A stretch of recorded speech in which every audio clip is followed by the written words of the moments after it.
Now, the most important part about fermentation is, well, the yeast and making sure they're happy.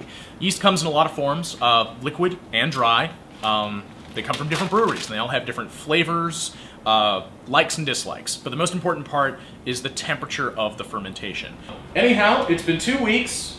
Our beer is finished fermenting. We've checked the gravity and it's down to its appropriate level. We're going to package our beer in 2 different ways. We're going to keg 1 5-gallon batch and we're going to bottle the other 5 gallons.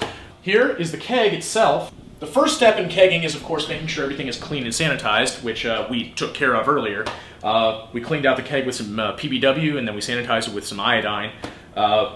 Before you start kegging at all, the first thing you have to do is purge the keg. You have to remove all of the oxygen from the keg itself. The best way to do that is hook up your CO2 tank to it, put it on a very low pressure, usually 1 or 2 psi, and just let it slowly fill up with CO2 gas. All right, it's been purging, so we have our sanitized auto siphon, actually, we have here. Insert our vinyl tube into there, into the keg, and we will mount our auto siphon and then start the siphon process.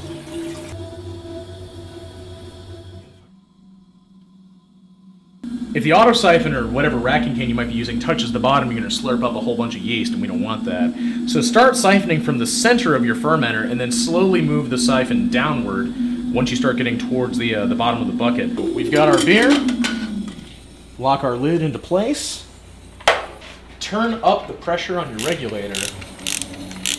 Using the little, whether you have a knob or a screw, go ahead and turn it up. We're just looking for like 15 right there. And what we're going to do is cut the gas, bleed the pressure, give it gas,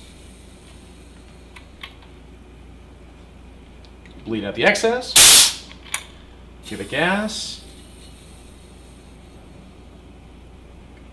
cut the gas, and bleed out the pressure one more time, and then reapply the pressure.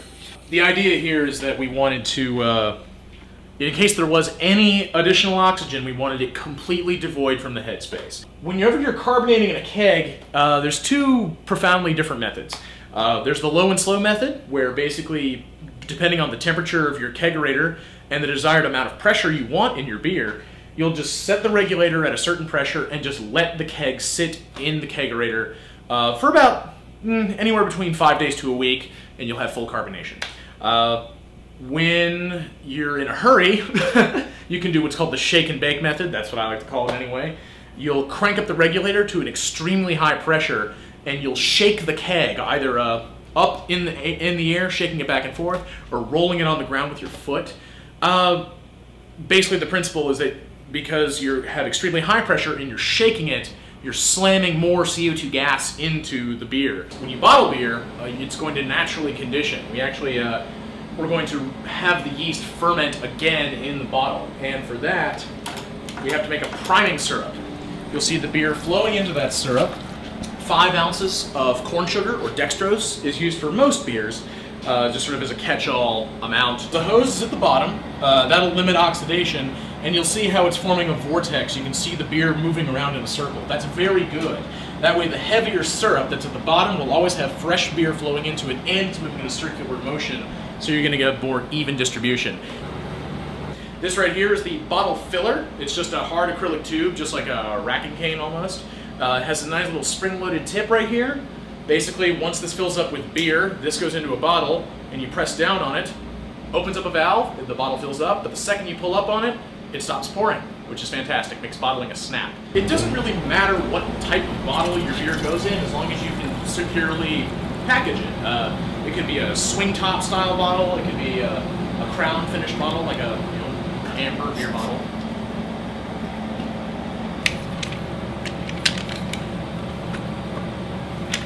With all of the bottles filled and capped and everything's good to go, you have to contemplate where you're going to store them. Now, just like with your main fermentation, temperature matters, but not nearly as much as the actual active fermentation.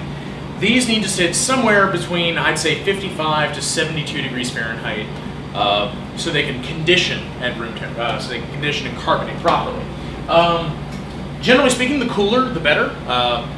But don't really go below 55 because yeast activity tends to shut down at that point. So I'm going to go ahead and box these up and take them to the back of my shop where it's around 60 degrees right now this time of year.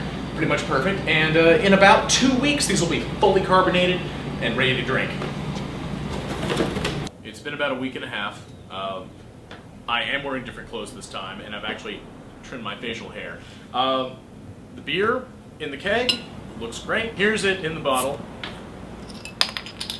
Always remember, whenever you're pouring a bottle-conditioned beer, you always leave behind a little bit of liquid left in the bottom where the yeast is. You don't want to end up tasting the yeast.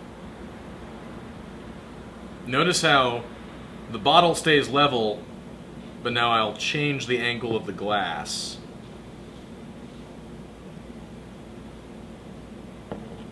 Otherwise, we would disturb the yeast.